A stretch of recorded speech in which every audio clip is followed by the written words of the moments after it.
Goldeneyes is another episode that sticks to one storyline from beginning to end. The last time they did this was episode 4, which was the high point for the whole season, so I was hoping this would be a similar standard. As it turns out, it's not nearly as good. The focus on one group of characters definitely helps, but the battle is rather underwhelming and there are some questionable plot developments, so it's left me with mixed feelings. The first half is probably the best, as the two rivers prepare for the Trolloc invasion. This is the sort of thing that really should have been spread throughout the whole season, showing how Perrin turned the farmers into soldiers. As it is, it all feels a bit rushed, like it's all happening over a couple of hours. And Alana's warder Maxim seems to be doing most of the actual training, while Perrin is merely just a figurehead. I guess that makes sense for the characters, but you would expect him to be a bit more involved.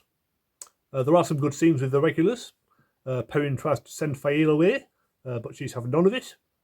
And Loyal tries the same thing with Bane and Shiad. Both are unsuccessful.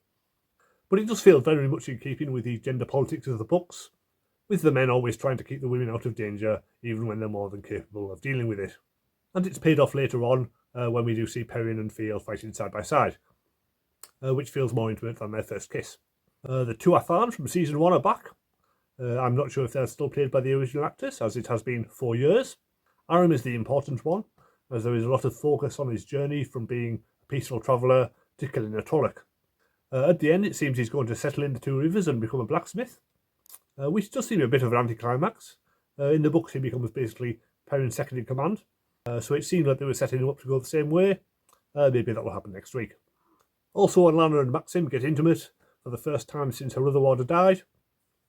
I'm not sure we really needed to see that scene, but good for them, I guess. When the Trollocs do finally attack, it's a bit of a letdown. The show obviously doesn't have the budget to do Game of Thrones style giant battles, so it all feels a bit small scale. The first battle takes place on a road, and the main one is just an irregular village set. There are meant to be thousands of Trollocs, but we only see a few dozen if that, so it's all a bit disappointing. Alana manages to take care of the initial batch of Trollocs by creating a storm and sending deadly spears of ice raining down. She really should teach that trick to Storm from the X-Men. Of course, she is then taken out of the action by an arrow, for at least the second time this season. She really should start wearing armour at this point. Loyal, Bane and Shiad go to shoot off the waygate to cut off the Trolloc reinforcements. Unfortunately, the only way to do this is for Loyal to go through and destroy the gateways from the other side, whereupon he falls to his apparent death. This was quite a shock.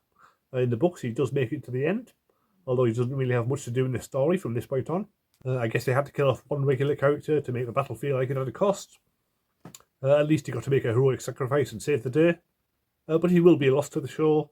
His scenes with Bane and Shiad in particular have been really good this season, so at least they will continue on. Back in Eamon's Field, the battle is well and truly joined, with the White Cloaks followed by Padanfane's evil White Cloaks, and the villagers fighting against Dark Friends who all look like villagers, so it's hard to tell at a glance whose side anybody is on. Unless they're a Trolloc, in which case they're definitely evil and you can just kill them. We do get to see the two Rivers folk fighting back. It's fun to see old Senbui shooting arrows and the women's circle doing their part. Frankly, at least half of the village should be dead by the end.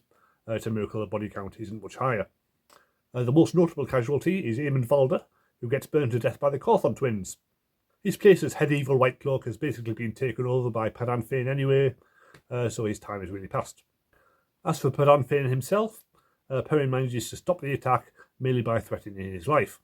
It's a bit of an anticlimax, and there seems to be nothing to stop Fane from rallying the Trollocs and just coming back the next day to finish the job. Instead, the White Cloaks come back and arrest Perrin, in another big change from the book. I'm not sure where they're going with this. It could all be resolved next week, or they could just run with it. Fael was a prisoner throughout many of the books, so maybe that whole arc's been given to Perrin instead. Next week is the finale, and there is a lot to wrap up. There's Rand's story with the Aiel, Nynaeve's gang versus Deandrin's gang, Siuan versus Eleda in the White Tower, and possibly the end of Perrin's story. I don't know if they will manage it, but the last season finale was a definite highlight, so maybe this one will be as well. Fingers crossed. Press subscribe if you want to catch my review of that, or check out the link in the description to my playlist of all my reviews of this season so far. And I'll see you next time.